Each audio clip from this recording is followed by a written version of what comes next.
Bienvenidos, hermanos, a este nuevo culto de eventos y fechas. Vamos a empezar, como siempre, con una oración. Padre nuestro, que estás en los cielos, Señor, nos dirigimos a ti para que nos sigas acompañando en este sábado, para que nos sigas bendiciendo, para que podamos ponernos bajo tu sombra, la sombra tuya que nos cobija y nos alimenta y nos da ánimos para continuar en este mundo que cada vez está más pronto a terminar.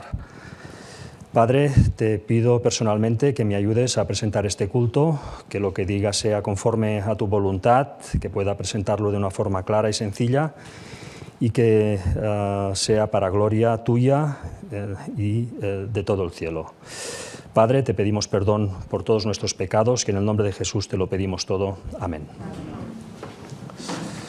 Pues bienvenidos, hermanos, a este nuevo culto. Ya sabéis que estamos presentando, o yo personalmente estoy presentando, pues toda esta serie de cultos en los cuales pues vamos haciendo un repaso de los eventos de la Biblia y poniéndole fecha a lo que vamos viendo que se puede, digamos, identificar en una fecha concreta, ¿no? Nos apoyamos, pues yo me apoyo principalmente con la cronología de James Ussher, una cronología que en el tema bíblico está prácticamente acertada en todo, menos algunos detalles, desajustes que ya vamos explicando, que son más por la manera que él tenía de contar, que era de enero a diciembre, y nosotros al contar pues de Nisan, de Tirri a Elul, perdón, pues entonces se puede descuadrar unos meses a veces y puede cambiar, saltar de año, ¿no? Pero la cronología de James Ussher es la que me inspira en todo este recorrido, ¿no? Las fechas que están en negro, recordaros una vez más que son fechas absolutas que podemos entresacar de la Biblia, y las que están en azul pues son fechas aproximadas que entresacamos de la historia oficial cuando es posible, y en los casos de fechas más antiguas, como ya comentamos cuando fue el momento, pues poniendo nuestra interpretación para adaptarlo a lo que sabemos que es la verdad, que es la Biblia, ¿no? Nosotros pues hemos ido siguiendo este recorrido y finalmente pues nos quedamos en estos momentos en los cuales pues Israel es castigado pues a alargar su peregrinación 40 años y tiene que, por tanto, a empezar a vagar por todo lo que es el desierto. Vamos a leer estos versículos para centrarnos un poco. Dice: llegaron hasta el arroyo de Escol y de allí cortaron un sarmiento con un racimo de uvas, el cual trajeron 2 en un palo, y de las granadas y de los higos. Conforme al número de los días, de los 40 días en que reconocisteis la tierra, llevaréis vuestras iniquidades 40 años, 1 año por cada día, y conoceréis mi castigo.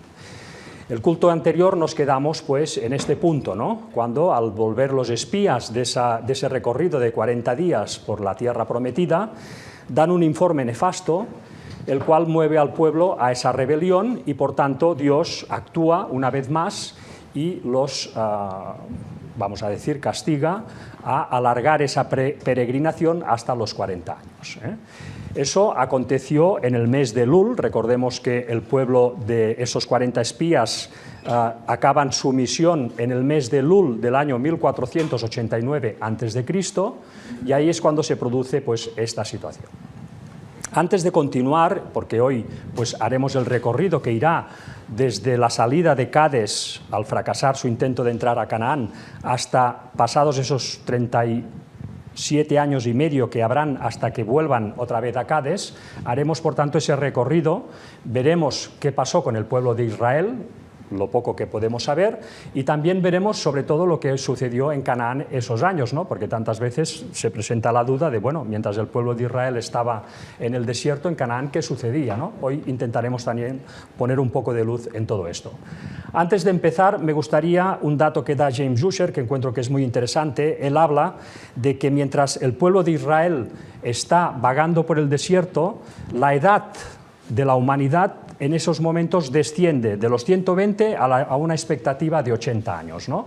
Recordemos que antes del diluvio a Noé se le hace esta declaración Dios, ¿no? En Génesis 6:3 vemos: y dijo Jehová, no contenderá mi espíritu con el hombre para siempre, porque ciertamente él es carne, mas serán sus días 120 años. Evidentemente aquí se nos daba una profecía, como ya hemos visto en este ministerio, que serían esos 6.000 años, ¿no? Esos 50 jubileos, pero también es verdad que que estaba haciendo una declaración acerca de ese nuevo hombre que surgiría después del diluvio, debería estabilizarse en un punto que sería pues una perspectiva de 120 años de vida, llegando de una forma natural para todo el mundo, ¿no? Hoy en día hay gente que vive hasta los 120 años, pero es algo realmente excepcional.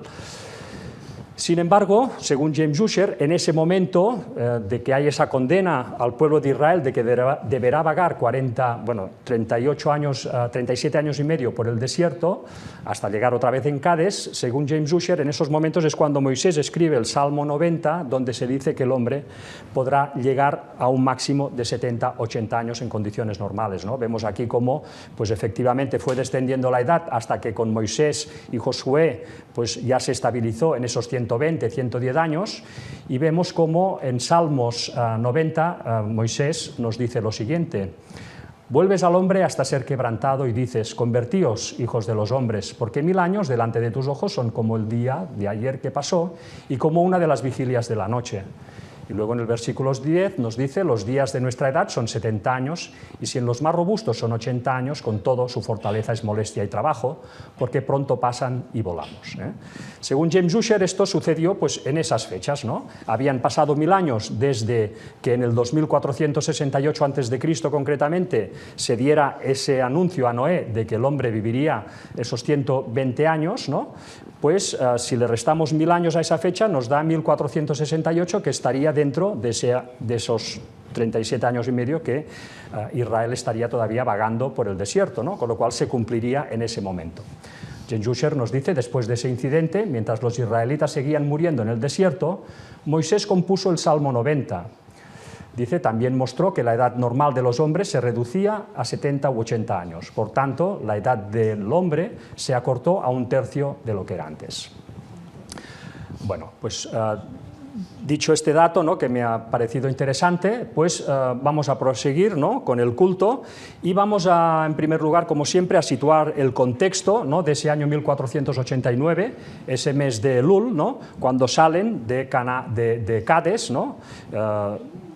En realidad ellos saldrán un poco después, a partir del mes de Tisri, ¿no? Por tanto, a partir de septiembre-octubre, saldrán ya de Cades para adentrarse otra vez en el desierto. En ese contexto, pues teníamos pues, esos pueblos, ¿no?, para que vayamos recordando, ¿no? Los minoicos, en primer lugar, en la isla de Creta, seguían con su civilización. Recordemos que de ellos habían salido los filisteos hacía 200 años, que se habían asentado en la costa de Canaán, ¿no?, por esos temblores y esa situación con el volcán Tera en el Mediterráneo, que esto ya lo contamos.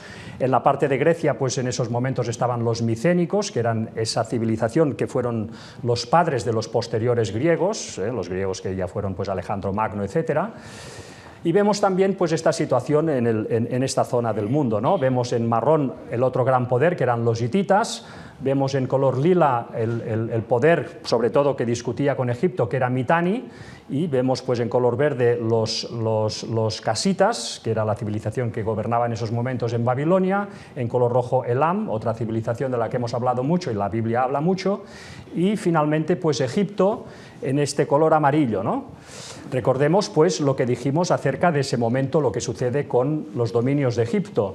Cuando el ejército del faraón es destruido en el Mar Rojo, pues supuestamente, si lo que nos explica la historia oficial es correcto, pues en esos momentos hubo una revuelta cananea en la zona de Canaán, pues denotando ese vacío de poder que hubo al tener que reemplazar Egipto con todas esas tropas desplegadas en sus dominios, que regresaran todas a Egipto para cubrir esa vacante, ¿no? Entonces, aprovechando esa circunstancia, es cuando hay esta revuelta en Cananea, ¿no? Todo esto lo sacamos de entrecruzar, una vez más lo digo, la cronología de James Ussher, que es una cronología basada en la Biblia, por lo tanto, en lo que es los datos bíblicos correcta, en lo que es los datos históricos ya es otra cosa, porque han pasado 400 años y desde luego han habido descubrimientos arqueológicos que nos han puesto al día en muchas cosas, ¿no? Pero en cuanto a la Biblia, pues seguimos lógicamente la cronología de James Ussher, que la cruzamos con la cronología de Egipto que hizo Edward Meyer en su momento, que según muchos es el egiptólogo de mayor prestigio y que dio esa cronología que curiosamente encaja como un guante con la cronología de James Ussher, ¿no? Con lo cual, si esto es correcto, si la cronología de Edward Meyer era correcta, en esos momentos en Egipto pues estaría gobernando Tutmosis III, que recordemos fue el faraón que después de la reina Hatshepsut y después de ese efímero faraón, que fue el faraón del Éxodo, que habría perecido en las aguas y cuyos registros se habrían perdido por unas circunstancias que ya explicamos, pues habría subido hacia ese año 1490-1489, que es donde estamos ahora, este rey Tutmosis III. Aquí vemos una vez más cómo en la cronología egipcia hay una cronología que es la que se usa más hoy en día, que nos indicaría que Tutmosis empezó a gobernar en el 1479, pero también hay una High Chronology, la cronología alta, que está basada en Edward Meyer, que nos indica que en el 1504. Bueno, si realmente fue aproximadamente por el 1489-1490, entraría dentro de este abanico, ¿no? En esos momentos, por tanto, hay esa revuelta cananea en Canaán. Realmente fue una lástima, Dios lo tenía todo previsto, y si Israel hubiera tenido ese coraje y esa fe para dar ese paso al frente con plena confianza, pues le esperaba desde luego una tierra de Canaán libre de egipcios y donde solo habían esas tribus cananeas que Dios ya había puesto su colmo en ellas, por tanto había llegado ya su hora, ¿no? Pero en vez de eso, ellos pues entran en esa rebelión y son bueno, pues castigados a tener que hacer todavía un periplo que durará pues, bueno, pues esos 38 años y medio hasta otra vez llegar a Cades y luego otro año añadido hasta poder entrar definitivamente en la tierra prometida. Vemos como Números 14:25 nos dice: ahora bien, el amalecita y el cananeo habitan en el valle, volveos mañana y salid al desierto, camino del Mar Rojo. O sea que tuvieron que proceder a volver al desierto. Ahí es cuando pues, se produce esta rebelión, de la cual dimos una pincelada en el culto anterior, y hoy pues, vamos a profundizar un poco más en ella rápidamente, porque me interesa más pues, la parte que viene después, pero para que entendamos también, ya lo hemos leído seguramente muchas veces, pero tiene también muchas implicaciones, como siempre, para nosotros, como se comentaba hoy en la escuela sabática, ¿no? Lo que pasó en el pasado nos lo tenemos que aplicar a nosotros. En esos momentos pues, hay esa rebelión, yo lo he puesto aquí resumido para ir más rápido, de Patriarcas y Profetas lo saco, dice: los castigos recibidos no habían erradicado el espíritu de murmuración, el pueblo seguía pues, en ese espíritu, como ha sido siempre a lo largo de la historia. De todas las rebeliones, esta fue la más profunda y abarcante. ¿Por qué? Bueno, porque ellos ya no eran unos novatos, ellos habían pasado ya toda una serie de experiencias que los hubiera tenido que ser más prudentes a la hora de afrontar las situaciones, pero cayeron igualmente en esa apostasía y eso fue realmente muy grave, ¿no? La lideraron, pues bueno, por un lado Coré, que era un levita de la tribu de Coat, ¿no? Y luego pues fue secundado por Datam, Abiram y On, que eran de la tribu de Rubén, junto con 250 varones de peso de la congregación. Estos fueron los que se enfrentaron al liderazgo de Moisés y de Aarón. Curiosamente, las tiendas de los rubenitas, de la tribu de Rubén, en el campamento, estaban a tocar de las tiendas de los coatitas, de la tribu de Coat. Los dos estaban en el sur, Coat al sur del tabernáculo y Rubén al sur del campamento, con lo cual, bueno, pues ya entendemos que hubo esa comunicación y, por tanto, en este caso, de cosas negativas, de esa murmuración, ¿no? Que finalmente, pues, los llevaría a lo que los llevó. Pongo aquí que no querían someterse a la sentencia de morir en el desierto. Claro, realmente hay que entender que para ellos fue durísimo, ¿no? Pero bueno, en vez de arrepentirse, a asumir, ¿no?, la propia culpa de uno y saber que al final, si aceptaban ese castigo con arrepentimiento y pidiendo perdón, se accederían a la vida eterna, ¿no? Pero en vez de eso, pues alimentaron pues, esos malos pensamientos, ¿no? Se persuaden de que el mal liderazgo de Moisés los ha llevado a ese punto y se dejan arrastrar por la tentación de ese pensamiento. En vez de erradicarlo de raíz, pues lo alimentan, ¿no? Eso es peligrosísimo. Quieren efectuar un cambio radical de gobierno con Coré de sumo sacerdote, hablan al pueblo y logran que el corazón de prácticamente la totalidad esté con ellos. Esto es impresionante porque eran más de 2 millones de personas, o sea que no es poca cosa, ¿no? La gente que normalmente se suele levantar contra los atalayas que Dios levanta, siempre olvidan este punto que Ellen White nos remarca. Nos dice: la vida humilde de Moisés como pastor había sido mucho más apacible y feliz que su puesto actual de jefe de aquella vasta asamblea de espíritus turbulentos. Sin embargo, Moisés no se atrevía a renunciar. En lugar de un cayado de pastor se le había dado una vara de poder que no podía deponer hasta que Dios se lo exonerara. Es decir, que siempre pongámonos en la piel del otro y del atalaya también. Él a veces con nuestras actitudes los ponemos contra la espada y la pared, ¿no? Por un lado no pueden renunciar a esa responsabilidad que Dios les ha puesto, pero por el otro lado reciben esa presión por parte del pueblo, ¿no? Entre todos podríamos siempre facilitar las cosas, no hacerlas más complicadas. ¿Cómo reaccionó Moisés ante esa rebelión abierta que ya se presentó ante él, ¿no? Dice, era evidente que el pueblo se identificaba con el partido del desafecto, pero Moisés no hizo esfuerzo alguno para justificarse. En presencia de la congregación apeló solemnemente a Dios como testigo de la pureza de sus motivos y la rectitud de su conducta, y le imploró que lo juzgara. Realmente Moisés, una vez más, demostró una altura especial, ¿no? ¿Qué sucede a continuación? Bueno, pues lo que hace Moisés es convocar a todos los rebeldes a que cada uno al día siguiente vaya con su incensario delante del tabernáculo, y ahí Dios decidirá realmente quién tiene pues el mandato de Dios, ¿no?, para dirigir el pueblo, ¿no? En esa reunión que se produce, pues faltan Datán y Abiram, estos dos rubenitas que no se han dignado a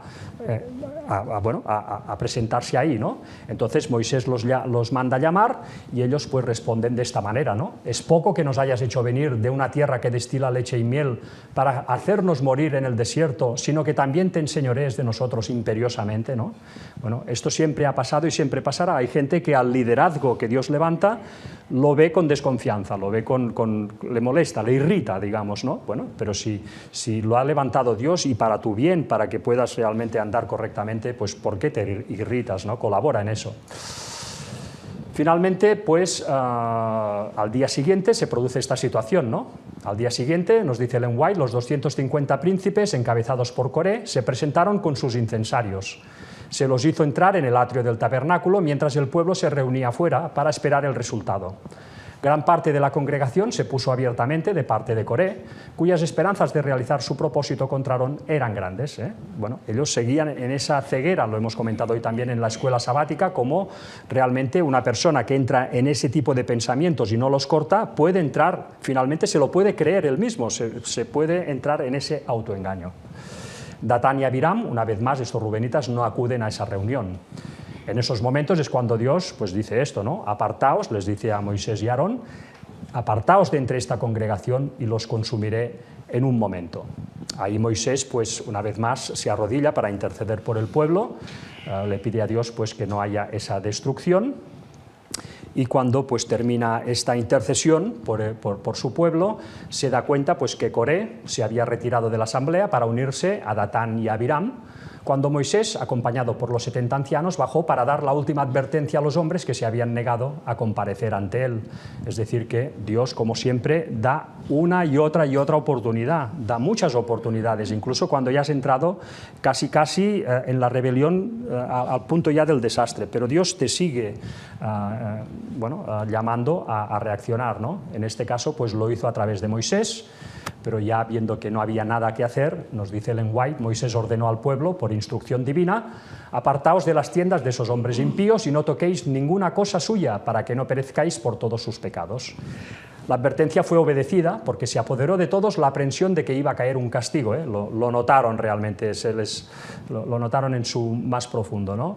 Los rebeldes principales se vieron abandonados por aquellos a quienes habían engañado, pero su osadía no disminuyó. Esta es la locura del pecado, llega a un punto ya de no retorno. Se quedaron de pie con sus familias a las puertas de sus tiendas en abierto desafío a la advertencia divina, y aquí es ya cuando pues, se produce esa situación en la cual la tierra se abre y esos líderes de la rebelión junto con sus familias pues perecen de una forma impresionante.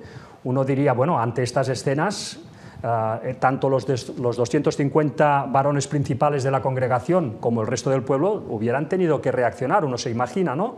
Pero veremos que no fue así. En todo caso, también remarcar que no murieron todos los hijos de esos líderes, por ejemplo, los hijos de Coré, nos dice, no murieron. ¿Qué pasó con los 250 líderes que habían apoyado esa rebelión? Bueno, pues al ver que tampoco querían reaccionar, al ver Dios que esas personas seguían en sus 13, pues los destruye por fuego. Y aún viendo esta situación en directo, ¿qué pasó con el pueblo? Dice, los hombres que acababan de perecer habían pronunciado palabras de adulación y habían profesado gran interés y amor por ellos, de modo que el pueblo concluyó que Coré y sus compañeros debieron ser buenos hombres, cuya destrucción Moisés había ocasionado por algún u otro medio. Una vez más, pues resaltemos, no subestimemos nunca el poder que tiene la adulación sobre las personas. Hay líderes religiosos que adulando al pueblo se los hacen suyos, no por doctrina, sino por adulación, ¿no? Y eso tiene su efecto y funciona realmente. En ese caso también había funcionado, ¿no? Aquí es cuando, una vez más, Moisés y Aarón pues interceden por el pueblo y finalmente pues empieza una gran plaga, la mortandad ha comenzado, dice Jehová, ¿no? Y murieron aquella mortandad 14.700 sin los muertos por la rebelión de Coré, es decir, que fue realmente mucha gente, ¿no? Una parte pequeña si comparamos con los 2 millones que habían, pero desde luego 14.600 hombres y mujeres pues no es poca cosa, ¿no? Para concluir este tema de Coré y continuar pues, con lo que sucedió con el pueblo de Israel, pues vemos esta declaración de Dios que yo creo que la tendremos que recordar siempre, ¿no? Es casi imposible a los hombres infligir a Dios mayor insulto que el menospreciar y rechazar los instrumentos que Él quiere emplear para salvarlos, ¿eh? Esto no es broma, es decir, tantas veces hacemos, bueno, este pues es uno más, ¿no? O, bueno, pues vale, que diga lo que quiera, yo pues hago la mía y ya Dios ya lo entenderá. No, es realmente un insulto el menospreciar y rechazar los instrumentos que Él quiere emplear para salvarlos, ¿eh? Bueno, la prueba está que en esos tiempos murieron 14.000 israelitas, ¿no? Y finalmente, pues no olvidemos tampoco esto, que el sacerdocio y los atalayas y los profetas que Dios levanta, pues siempre son tarde o temprano reivindicados y puestos en su lugar, ¿no? Como fue el caso de Aarón. Vamos a proseguir con la historia del pueblo de Israel, que nos llevará pues hasta cuando vuelven, al cabo, pues ya digo, de 37 años y medio, a entrar a Cades una vez más para intentar por segunda vez entrar en Canaán. Nos dice James Ussher que los israelitas continuaron en Cades Barnea muchos días, ¿eh? Si esto lo traducimos en que los espías volvieron en el mes de Lul y después de Lul ya viene Tisri, pues como mínimo a partir de Tisri es cuando ya salieron por primera vez de Cades Barnea de vuelta al desierto, ¿eh? En Tisri del 1489 a.C. Esto lo anotamos como un dato más.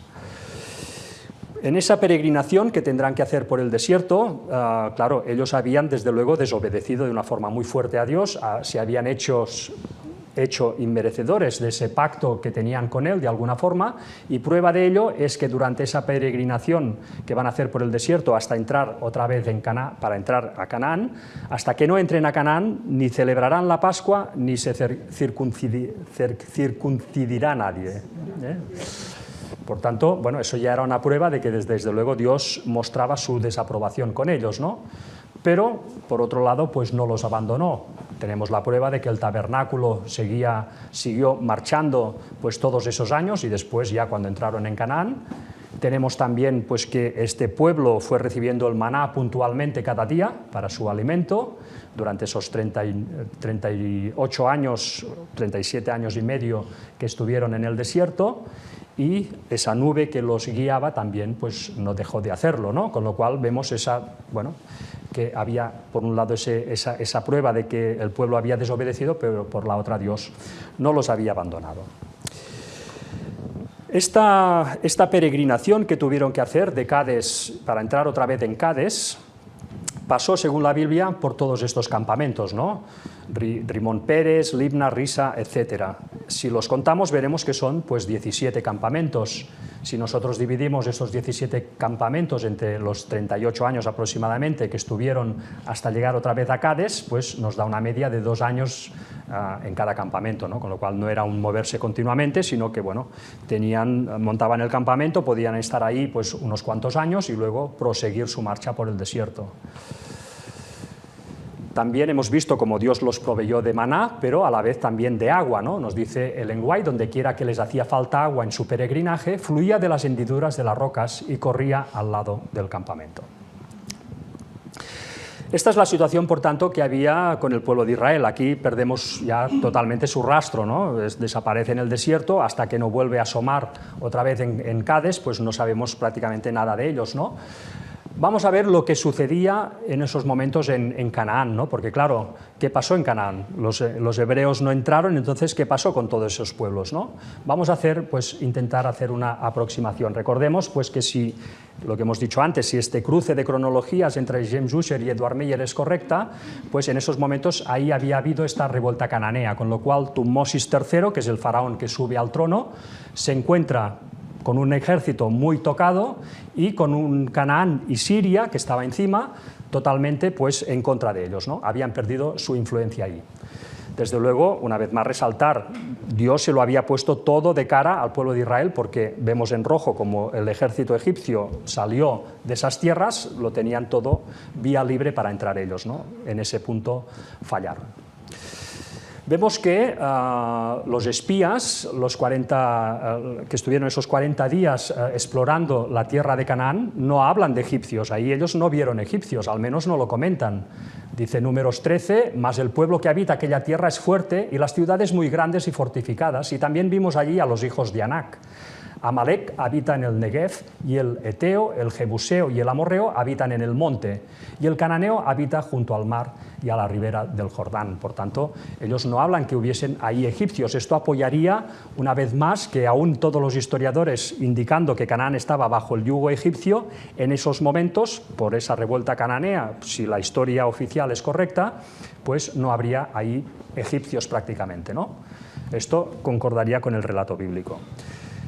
Siguiendo con este relato, vemos cómo el rey Tutmosis III, su empeño principal cuando sube al trono es recuperar esa tierra de Canaán y la tierra de Siria que había quedado pues, bajo esa revuelta, ¿no? Vemos cómo se produce, según la historia, esta batalla, la batalla de Megido, que acontece, según la alta cronología, que es la que estamos siguiendo nosotros, acontece entre el 1482 o en el 1479, nos dice, ¿no? Bueno, si Tutmosis III subió al trono aproximadamente en el 1490-1487, quiere decir que al cabo de unos 10 años Tutmosis III había conseguido restablecer su ejército con todos sus carros y formar una coalición de 20.000 hombres para entrar por Canaán, recorrer Canaán y llegar hasta Megido, ¿no? Que está al norte, en el Monte Carmelo, y derrotar a esa coalición que se había formado entre cananeos, sirios y los del reino de Mitanni, que estaban por detrás liándola, evidentemente, contra Egipto, ¿no?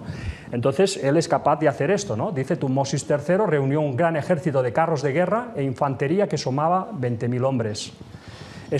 Todo esto se sabe porque precisamente esta guerra, la guerra de Megido, ha sido una de las mejores documentadas, quizá la mejor documentada de la historia, ¿no? Por eso se tienen tantos datos. Dice, este alto número es coherente con la longitud de la línea de marcha descrita de varios kilómetros de longitud.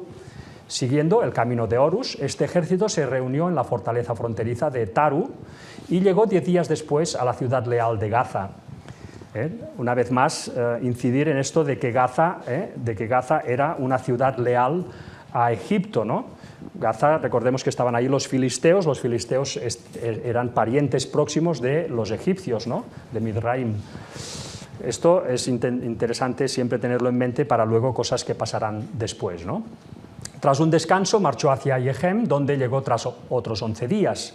Desde aquí deberían seguir hacia el norte y pasar por el Monte Carmelo, tras el cual se encontraba la ciudad de Megido, donde se habían reunido las fuerzas alzadas. Por tanto, Tutmosis III, 10 años después del éxodo, pues entra a saco en Canaán para recuperar la paz ahí, ¿no? ¿Qué consecuencias nos dice la Wikipedia, ¿no? De que tuvo esa guerra, ¿no? Que ganó Tutmosis?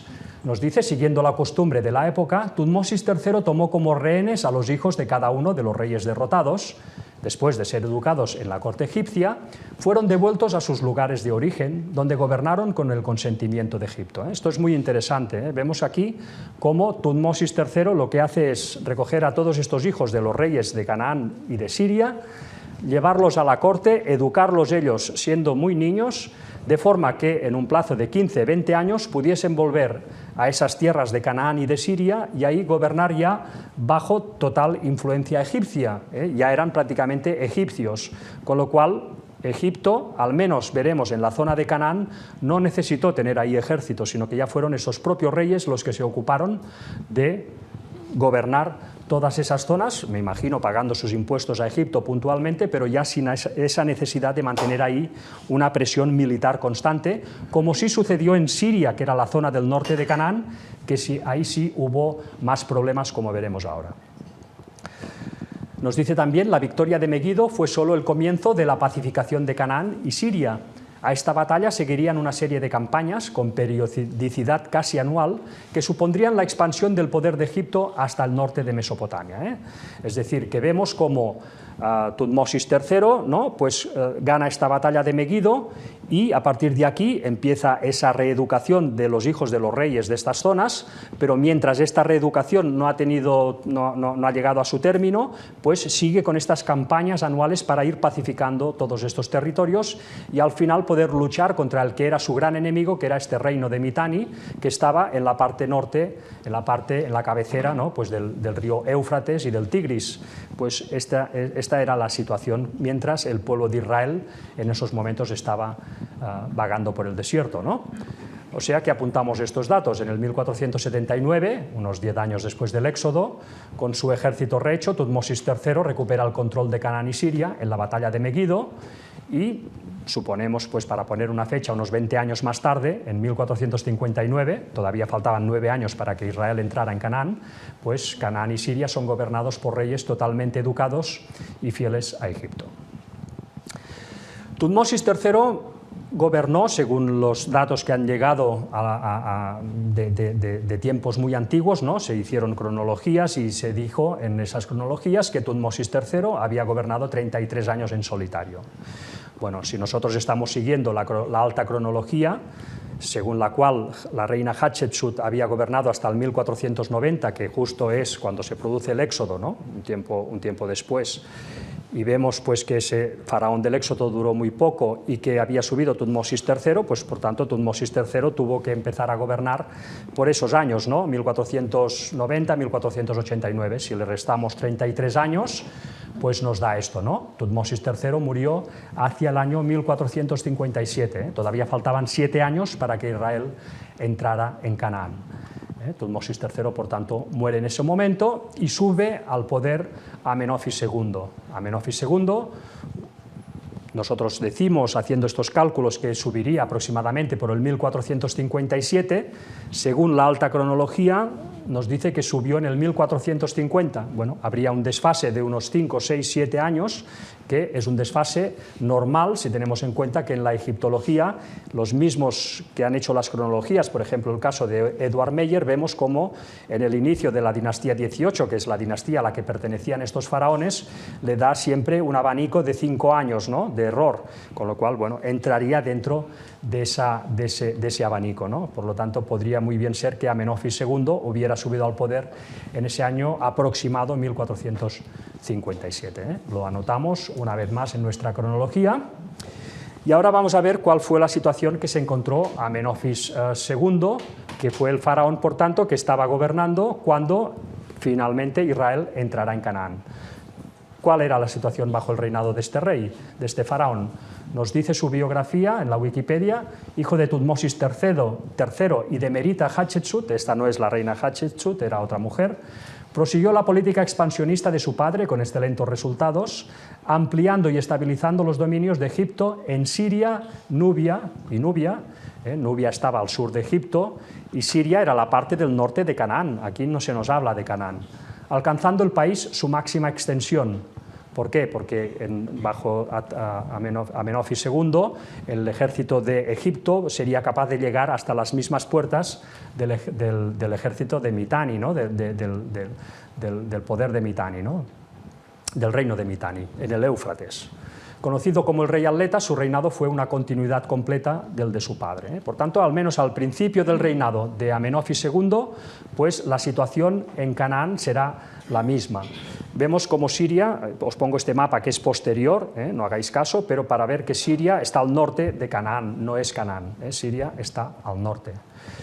Si vemos los testimonios de esa época del rey Amenofis II, veremos que se refiere a campañas que él hizo, pero nunca nos habla de Canaán, siempre nos habla de campañas que hizo en Siria.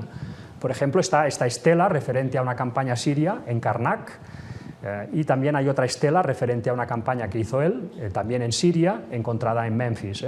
Por tanto, estos son datos históricos de que este rey, Amenofis II, cuando hizo campañas en la zona del Levante mediterráneo, las hizo en la zona de Siria, de Canaán, pues no dice nada. ¿Cómo podía llegar el ejército egipcio hasta Siria? Vemos que Siria estaba pues, en esa zona, vemos ahí en rojo, en círculo rojo, la ciudad de Biblos, y vemos aquí una flecha marrón que he puesto yo.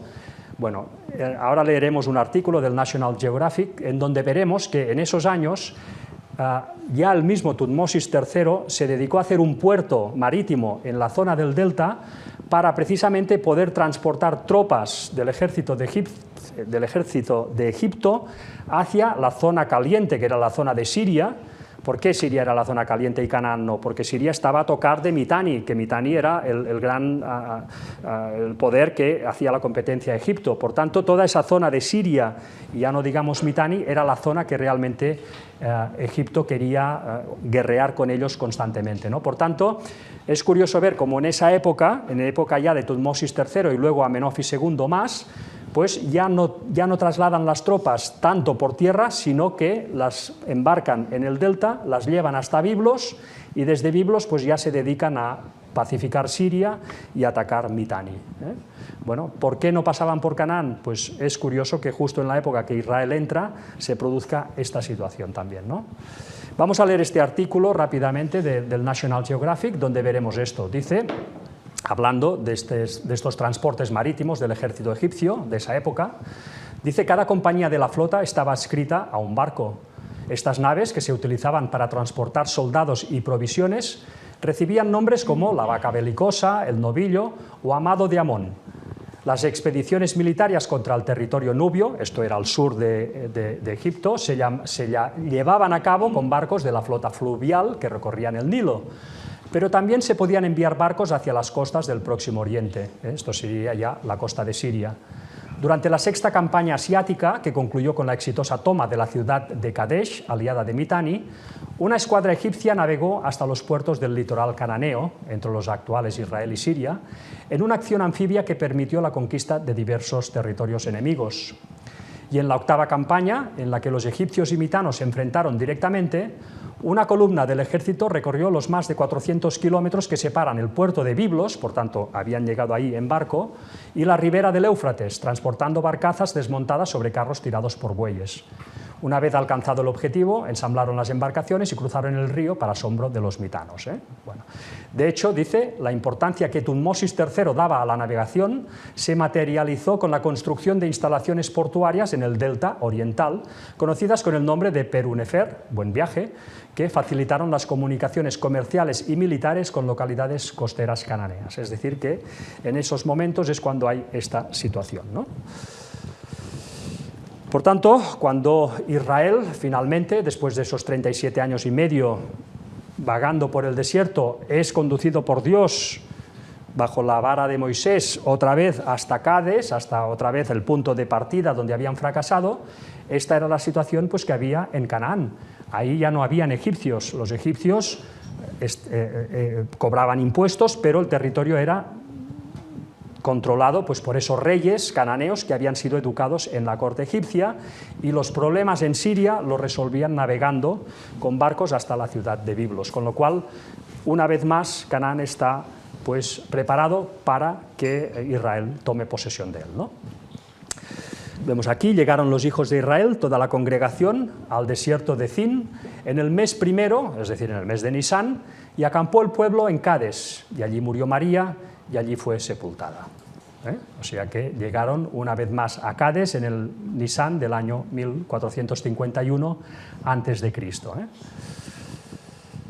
¿Cómo hacemos el cálculo, no? Bueno, si nosotros sabemos que de Cades salieron al desierto a cumplir con ese castigo a partir del Tirri del año 1489, ¿no? Finalmente Dios los volverá a llevar a Cades y de ahí pues tendrán que hacer todo el periplo hasta finalmente entrar en Canaán.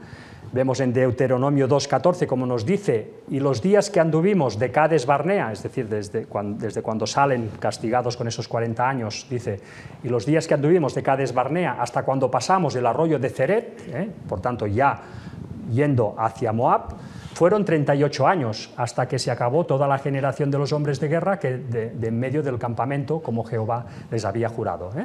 Es decir, que cruzarán el arroyo de Ceret, que separa Edom de Moab, 38 años después de salir por primera vez de Cades. Es, por tanto, un simple cálculo matemático, ¿no? De Tirri del 1489 le restamos 38, pues tenemos que cruzarán el río Ceret en el año 1451, 1450, ¿no? Si antes ya habían llegado a Cades por segunda vez, en Nisan, pues será ese Nisan del año 1451, 39 años exactos después de la salida de Egipto. Es cuando llegan por segunda vez a Cades, anotamos el dato y vamos a afrontar pues, la última parte de este culto, donde veremos pues, qué sucedió ahí, ¿no?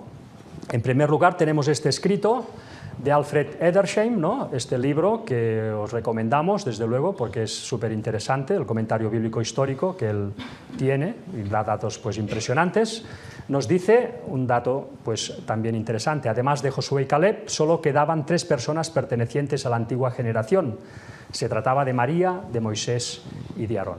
De todos esa multitud enorme, ¿no? Pues los mayores de 20 años murieron todos en el desierto, menos estas 5 personas, de las cuales en esos momentos murió María, la hermana de Moisés, la hermana mayor, con la cual se llevaba aproximadamente unos 12 años, y la cual le había pues, salvado la vida en su momento con esa vigilancia que hizo tan impresionante de Moisés siendo niño, ¿no? Pues allí muere María con unos 132 años y anotamos el dato, en el año pues, 1451, en el mes de Nisan. A partir de aquí se produce una situación, una vez más, con el pueblo de Israel, que entra en rebelión por el hecho de que no tienen agua. Poco antes de llegar a Cades, nos dice Ellen White, precisamente antes que la hueste llegara a Cades, dejó de fluir el arroyo de agua viva que por tantos años había brotado y corrido a un lado del campamento. Era el propósito de Dios probar de nuevo al pueblo. Quería ver si confiaría en su providencia o imitaría la incredulidad de sus padres. Es decir, que ya en el anterior campamento, antes de dirigirse a Cades, ahí ya empieza una sequía y les falta el agua. Con el agravante que cuando llegan a Cades, un sitio que era pues, un oasis, pues por lo visto estaba también seco, estaba en esos momentos sin agua suficiente para dar de beber al pueblo. En ese momento se produce una vez más esa situación de tumulto donde el pueblo protesta y Dios lo que hace es pues, decirle a Moisés que coja su vara, que golpee una vez la roca para que salga agua y pueda pues, abrevar al pueblo, ¿no?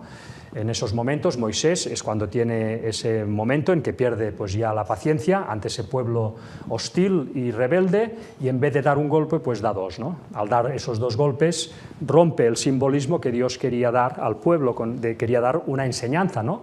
Cristo sería crucificado una vez, sería sacrificado una vez, no 2 veces, ¿no? Con lo cual, a causa de ese mal proceder de Moisés, pues rompió la enseñanza que Dios quería dar al pueblo y por tanto pues reciben lo que ya sabemos, ¿no? Esa declaración de Dios que dice, y Jehová dijo a Moisés y Aarón, por cuanto no creísteis en mí para santificarme delante de los hijos de Israel, por tanto no meteréis esta congregación en la tierra que les he dado. Anotamos también este dato, esto acontece también en esta época, hacia Nisan del año 1451 a.C. ¿Por qué Dios quiso llevar pues, a toda esa congregación enorme otra vez a Cades, ¿no? ¿Por qué quiso llevarlos otra vez a ese punto de partida? Bueno, vamos a ver qué nos dice una vez más Alfred Edersheim, ¿no? Dice, el nuevo comienzo debía partir desde el mismo lugar donde los antiguos cayeron. Dios es fiel a su propio propósito, Él nunca se tira atrás. Si lo antiguo fue interrumpido, lo fue por la incredulidad y rebelión humanas, no por el fracaso de parte de Dios. Y al proseguir de nuevo con su obra, fue en el lugar exacto donde había sido cortada. Es decir, que aquí nos da una explicación muy válida, ¿no?, acerca del por qué Israel fue conducido otra vez hacia esta zona de Cades. Aquí tengo que hacer una rectificación, ¿no? Gracias a Ángel, que me diste esos datos que realmente me han hecho entender mejor, ¿no?, dónde debía encontrarse Cades. Yo Cades en principio lo había situado aquí, en esta zona al sur de Edom, por el hecho de que, por estos versículos, ¿no?, que estaba a 11 jornadas desde el monte Horeb. Claro, si tú coges desde el Sinaí hasta Seir, pues dices, pues estará en esa ruta. Y también pues el tema de que estaba cerca de Edom, ¿no? Pero, y además nos dice el diccionario bíblico adventista que no ha sido identificado aún definitivamente dónde estaba Cades. Sin embargo, por los datos que tú me diste, Ángel, pues me doy cuenta que debía estar más bien en la zona donde tradicionalmente se dice que estaba, ¿no?, en esta zona que os he marcado aquí en el mapa. Tendría también lógica, desde luego, porque si se nos dice que Cades estaba a 11 días hacia el monte Seir desde el Sinaí, podría ser un sinónimo de decir que estaba a 11 días yendo en dirección al norte, ¿no? Y realmente es la dirección que ellos siguieron, y esta situación de Cades, la tradicional, la que se nos dice que estuvo realmente, pues está también cerca de Edom, por lo cual, además, si nosotros ubicamos, como veremos luego, un poco aproximadamente dónde debía estar el monte Or, ¿no?, que tú, Ángel, también me comentaste. Esto ya lo comentaremos cuando, si Dios quiere, vayamos a Israel y podamos visitar esas zonas, ya informaremos ampliamente de eso, pero ahora simplemente para dar un pequeño esbozo, saber dónde pudo más o menos estar, ¿no? Por tanto, tendríamos esta situación. Alfred Edersheim, yo aquí lo he puesto resumido, nos dice que según Alfred Edersheim no podían entrar por el Negev, pues allí estaban unas tribus totalmente envalentonadas por haberlos derrotado unos 38 años antes, ¿no? O sea, 37 años y medio antes, pues esas tropas del sur del Negev habían derrotado a Israel, con lo cual ya no había posibilidad de volver a intentar entrar a Canaán por el sur. Lo que hace entonces el camino único, el otro camino que quedaba, pues era este, ¿no? Era pues salir desde Cades, ir a coger el camino del rey, que es este camino que tenemos aquí en color rosa, que era el que ya, pues yendo por el Mar Muerto, por la zona de la derecha, finalmente torcer y cruzar el Jordán, ¿no? Esta era la intención y el camino más lógico y rápido para pues entrar por la otra ruta, ¿no? Ya sabemos lo que sucedió, ¿no? Envió Moisés embajadores al rey de Edom desde Cades, diciendo: así dice Israel tu hermano, tú has sabido todo el trabajo que nos ha venido. Porque cuando Israel subió de Egipto, anduvo por el desierto hasta el Mar Rojo y llegó a Cades. Entonces Israel envió mensajeros al rey de Edom, diciendo: yo te ruego que me dejes pasar por tu tierra, pero el rey de Edom no los escuchó. Envió también al rey de Moab, el cual tampoco quiso. Se quedó, por tanto, Israel en Cades. Y nos dice aquí: te rogamos que pasemos por tu tierra, no pasaremos por labranza, ni por viña, ni beberemos agua de pozos. Es decir, ellos querían seguir la ruta, el camino del rey, y ni desviarse ni a derecha ni a izquierda. Por el camino real iremos, sin apartarnos a diestra ni a siniestra, hasta que hayamos pasado tu territorio. Edom le respondió: no pasarás por mi país, de otra manera saldré contra ti armado. Acerca de esta situación, una vez más, Ellen White nos da matices impresionantes, ¿eh? Nos dice: si cuando se los probó los israelitas hubieran confiado en Dios, el capitán de la hueste del Señor los habría guiado a través de Edom, y el temor a ellos se habría apoderado de los habitantes de la tierra, de tal manera que, en vez de manifestarles hostilidad, les hubieran hecho favores, ¿eh? Es decir, que si ellos hubieran confiado en Dios y hubieran entrado decididos a la tierra de Edom, Edom se hubiera plegado ante ese avance, ¿no?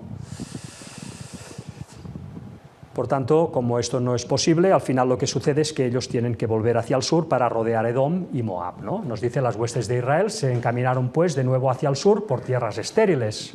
En la tierra que domina este sombrío desierto se levanta el monte Or. Por tanto, ellos lo que hacen es dirigirse al monte Or, y desde el monte Or pues ya ir hacia el sur para rodear pues toda esta tierra, ¿no?, de Edom.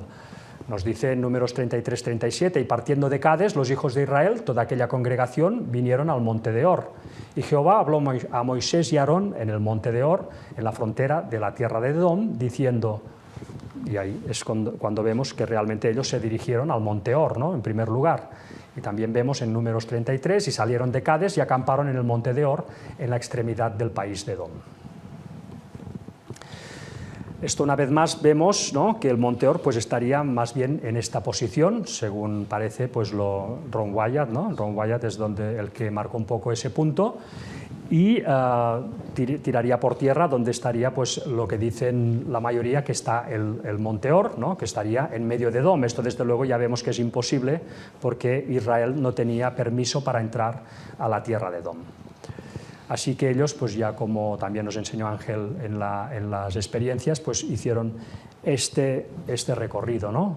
Fueron hasta Or y de ahí pues ya bajaron y rodearon todo Edom. Fijémonos además, como apuntamos también en las experiencias, que ellos pasan por esta zona marrón en el sur, que es el Wadi Rum, que pudimos estar, bueno, yo personalmente no, porque me encontraba mal, ¿no?, pero el resto del grupo pues pudieron ir a esta zona, ¿no?, y ahí vieron algo muy interesante, pues que son estas huellas, ¿no?, de pies. Sabemos nosotros, por relatos que nos han llegado, cómo el pueblo de Israel tenía esa costumbre de marcar los sitios por donde pasaba, pues con esas huellas de sus pies, ¿no?, las esculpían en piedra, ¿no?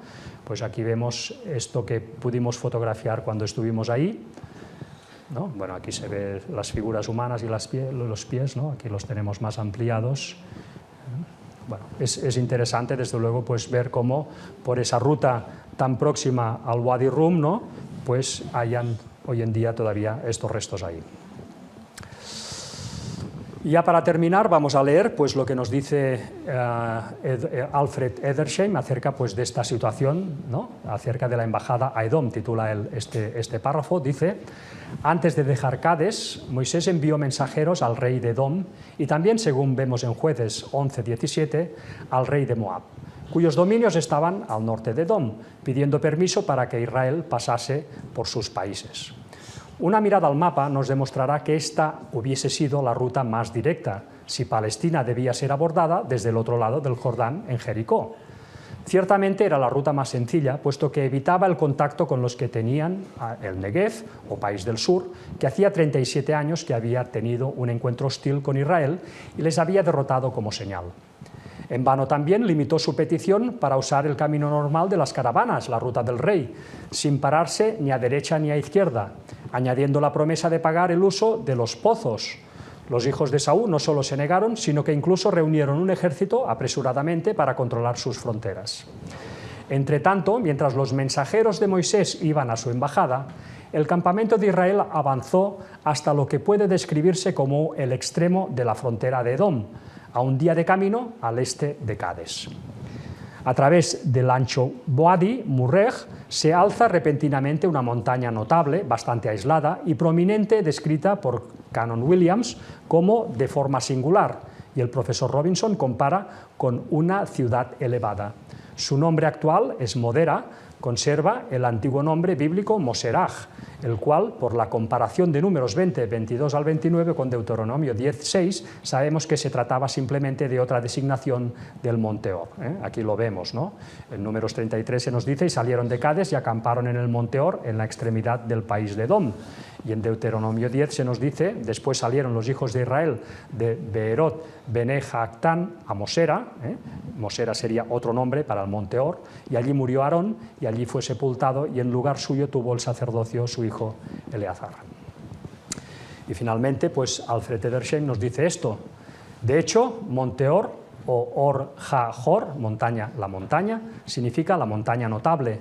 Esta era la ruta normal para Israel si esperaban atravesar Edom por la ruta del rey, la actual Wadi Weir, la cual les hubiese llevado por Moab fácil y directamente al otro lado del Jordán. Era natural que esperasen allí la respuesta del rey de Edom, porque mientras Modera queda en la misma frontera, pero todavía fuera de Edom, también se halla la entrada de diversos wadis o carreteras que van de allí hacia el este, sur y suroeste, de modo que los hijos de Israel podían haber tomado cualquier ruta indicada por las circunstancias. Además, por la altura del Moderaj, podían divisar cualquier movimiento hostil que pudiese ser emprendido contra ellos, bien desde el este de Edom o del norte y el oeste de parte de los amalecitas y cananeos. De lo que hemos dicho se deducirá que consideramos que se trata del monte Or, donde murió Aarón. Allí en el monte Or, pues muere, como ya todos sabemos, muere Aarón, ¿no? Y Jehová habló a Moisés y Aarón en el monte Or, en la frontera de la tierra de Edom, diciendo: Aarón será reunido a su pueblo, pues no entrará en la tierra que yo di a los hijos de Israel, por cuanto fuisteis rebeldes a mi mandamiento en las aguas de la rencilla. Y nos dice también Números: y subió el sacerdote Aarón al monte de Or, conforme al dicho de Jehová, y allí murió a los 40 años de la salida de los hijos de Israel de la tierra de Egipto, en el mes quinto, en el primero del mes. Era Aarón de edad de 123 años cuando murió en el monte de Or. Bueno, ¿cómo encajamos estos 40 años si hemos dicho que habían pasado 39 desde la salida de Egipto, ¿no? Vamos a hacer el cálculo. Aarón muere el día 1 del mes quinto, es decir, el mes de Ab, julio, agosto, ¿no? Del año 1451 a.C. De la salida de Egipto en Nisán del año 1490 a.C. a la muerte de Aarón en el mes de Ab de 1450 a.C. van 39 años y 4 meses.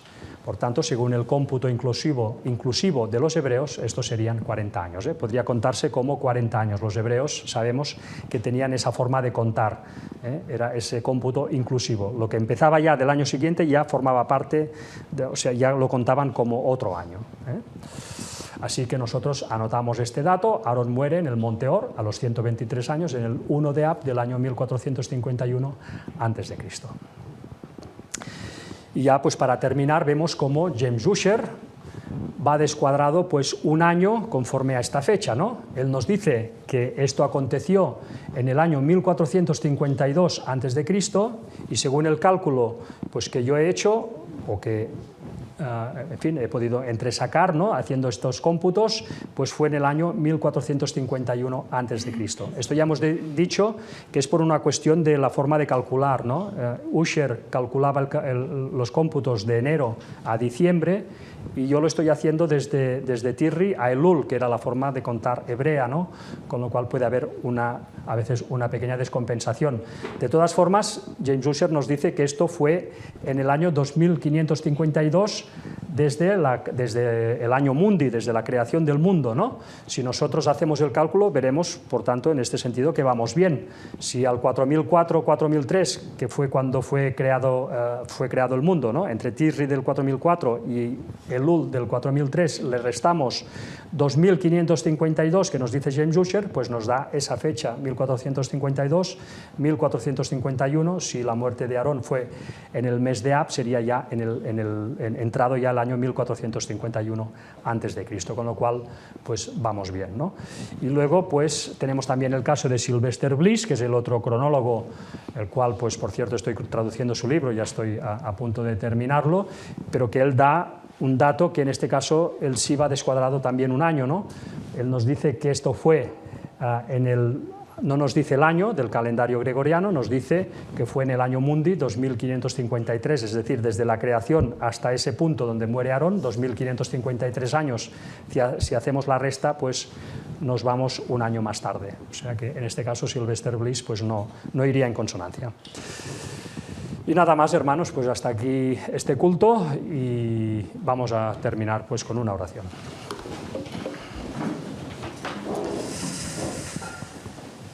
Padre nuestro, te damos las gracias, Señor, por todo lo que haces por nosotros. Como siempre, te pedimos que no nos dejes, que estés siempre cobijándonos bajo tu poder. Gracias también por tu Hijo Jesús, que ha abierto la salvación para todos nosotros. Ayúdanos a recorrer ese camino, a recordar siempre las cosas del pasado para no cometer nosotros los mismos errores. Ayúdanos a no caer en rebelión, a no caer en murmuración. Ayúdanos a tener siempre presente a dónde lleva eso. Si no lo cortamos rápido, nos llevará a la muerte final. Y por tanto, Señor, te pedimos que nos ayudes, nos transformes el carácter para que podamos amarte a ti por encima de todas las cosas y en consecuencia de eso podamos amar a los demás. Te Te pedimos que nos acompañes en este sábado, que no nos dejes, y pedirte perdón por nuestros pecados en el nombre de Jesús, que todo te lo pedimos en su nombre. Amén.